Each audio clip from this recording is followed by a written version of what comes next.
Ace Ventura, Pet Detective is a 1994 comedy hit that helped launch Jim Carrey's film career into mega superstardom. Carrey stars as Ace Ventura, an unorthodox Miami-based private detective who specializes in retrieving lost animals. Thank you, Mr. Ventura.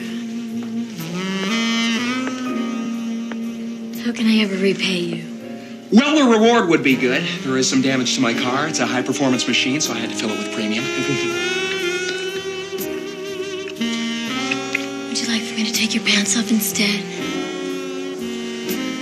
Gee, let me think. Sure.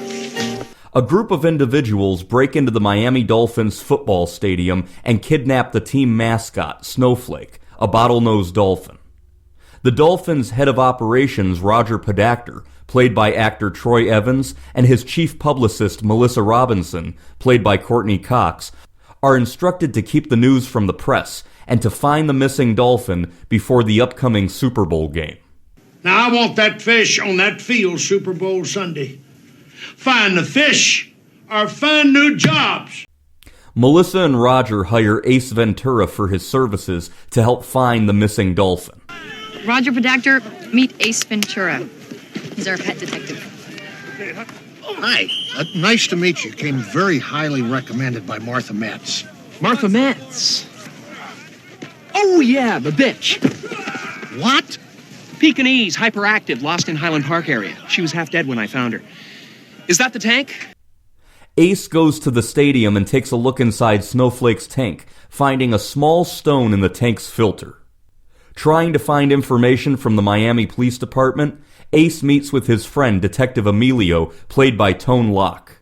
Excuse me. I'd like to ask you a few questions. God, this is not the time, Mace. If Pinehorn come down here and see me talking to you or your ass, I'm history. Emilio informs Ace that the police suspect an animal rights activist group may be responsible for the theft of the dolphin. While Emilio likes Ace, the other officers often mock him and find his antics insufferable. In particular, the sexy but intimidating Lieutenant Lois Einhorn, played by actress Sean Young. Holy Testicle Tuesday! What the hell is he doing here? I came to confess. I was the second gunman on the grassy knoll. Listen, pet dick. How would you like me to make your life a living hell? Well, I'm not really ready for a relationship, Lois, but thank you for asking. Hey, maybe I'll give you a call sometime. Your number still 911? Alrighty then. Working alongside Melissa Robinson, Ace soon discovers that the stone he found in the dolphin tank likely came from a 1984 AFC championship ring that had been won by the Miami Dolphins. Ace takes it upon himself to find all of the ring owners to try and find the one ring with the missing stone, all to no avail. Ace, that stone could have come from anywhere. It could have come from a necklace or a pendant, an earring. It came from an 84 AFC championship ring. Soon after, Roger Podacter is found dead of an apparent suicide. Melissa and Ace rush to the crime scene, only to discover that the suicide looks more like a murder.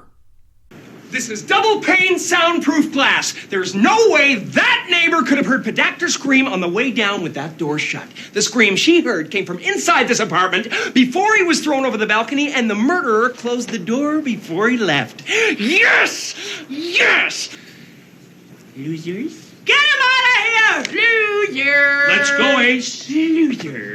Knowing that Podacter's murder was likely connected to the abduction of Snowflake, Ace soon discovers an unfamiliar player named Ray Finkel, who was added as a place kicker in mid-season. Who the hell is that? What? That? While visiting Finkel's elderly parents at his home in Collier County, Ventura discovers that Finkel missed a relatively easy field goal kick that cost the Dolphins the championship during Super Bowl 17. 5 seconds to go here in Super Bowl 17. This will win the game for Miami. There's the snap. Marino holds. The kick. And it's wide. Oh, no, it's no good. Ray Finkel blew a 26-yard field goal. I don't believe it. Finkel blamed Miami Dolphin quarterback Dan Marino for mishandling the ball before the kick, and wound up committed to a mental hospital due to homicidal tendencies. Ace realizes that Ray Finkel is involved in Snowflake's kidnapping, and that Dan Marino's life may also be in jeopardy. Ace, I want you to leave everything to us. I can't do that, Lieutenant. I was hired to find Snowflake.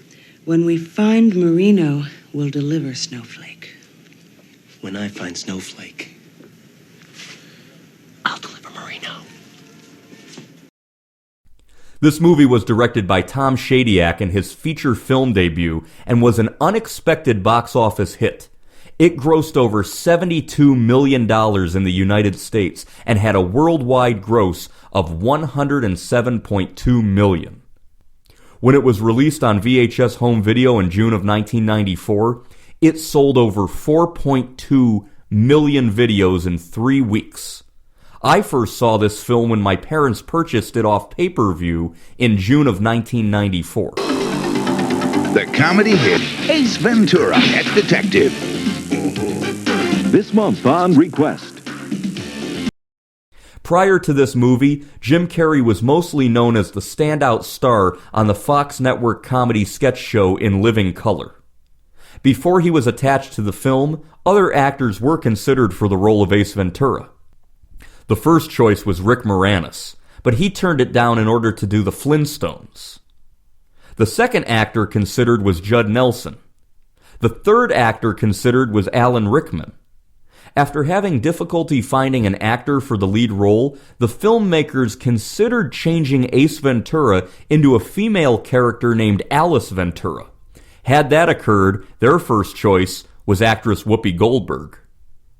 The filmmakers decided to stick with a male character, so they approached Rob Schneider, but he turned down the role. David Alan Grier was approached, but he also turned it down. Eventually, the filmmakers went to In Living Color star Jim Carrey. Carrey has stated that he designed Ace Ventura's body language, clothing, hair, and movements to be like that of a bright-colored bird. He also tried several different lines to see if they would become popular catchphrases. Eventually, some of them did. Take care now. Bye-bye then. Loser. Jim Carrey had 2 conditions for doing the movie.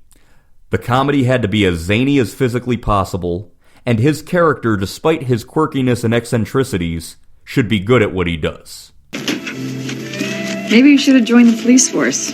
I'm a real detective. I don't do humans. Ace Ventura's voice and mannerisms are almost identical to a character he portrayed on In Living Color, called Overly Confident Gay Man. Would you like an hors d'oeuvre, sir? Why not? Gay people have to eat too. I'm gay, and so I eat. Okay. That really pleases my homosexual palate. Well, if you'd like a drink, they're at the bar, okay? Alrighty then.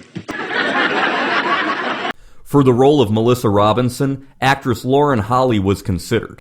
While she didn't play the role, she would go on to star with Jim Carrey in another 1994 hit film, Dumb and Dumber, and the two would wind up married in the mid-1990s. Actresses Tia Leone and Carrie Ann Moss were both considered for the role before it eventually went to Courteney Cox. Filmed in Miami in 1993, this film was a mega hit. It was the first of 3 movies that Jim Carrey starred in during the year of 1994. That July, he starred in the mega hit The Mask, and that December, he and Jeff Daniels starred in the huge hit Dumb and Dumber. These 3 films had a total box office gross of over $550 million. By the end of 1994, Jim Carrey was one of the biggest stars on the planet. This movie is an iconic film of the 1990s, and one that I often find myself enjoying. I highly recommend Ace Ventura, Pet Detective.